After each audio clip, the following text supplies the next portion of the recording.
பெரிய காரியம் செய்கிறவர்.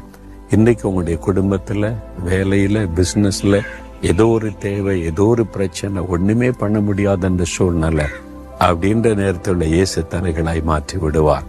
அவர் கிரகிக்க முடியாத பெரிய காரியம் செய்கிறவர். ஆனா நீங்க விசுவாசிக்கணும். அந்த இஸ்லாமிய குடும்பத்தார் கணவன் மனைவி சேர்ந்து வந்தாங்க. நாங்க விசுவாசிக்கிறோம், இயேசு அற்புதம் செய்வார் ஐயா, நீங்க ஜெபம் பண்ணுங்கன்னு சொன்னாங்க. அப்படி விசுவாசித்தா உங்களுக்கு அற்புதம் நடக்கும். விசுவாசிக்கிறீங்களா? மகளே, மகனே, ஒன்னுதான் ஆண்டு நீ விசுவாசிக்கிறியா? நான் கிரகிக்க முடியாத அதிசயத்தை உனக்கு செய்வேன்னு சொல்ற. விசுவாசித்த இதயத்துல கை வைங்க. ஆண்டவரே, நீர் கிரகிக்க முடியாத அதிசயமான பெரிய காரியத்தை செய்கிற தேவன், எனக்கு என் வாழ்க்கையில, என் குடும்பத்துல, எனக்கு இந்த காரியத்துல எனக்கு ஒரு அற்புதம் செய்வீர், பெரிய காரியம் செய்வீர். நான் விசுவாசிக்கிறேன், அற்புதத்தை எதிர்பார்க்கிறேன். இயேசுவின் நாமத்தில் ஆமேன், ஆமேன்.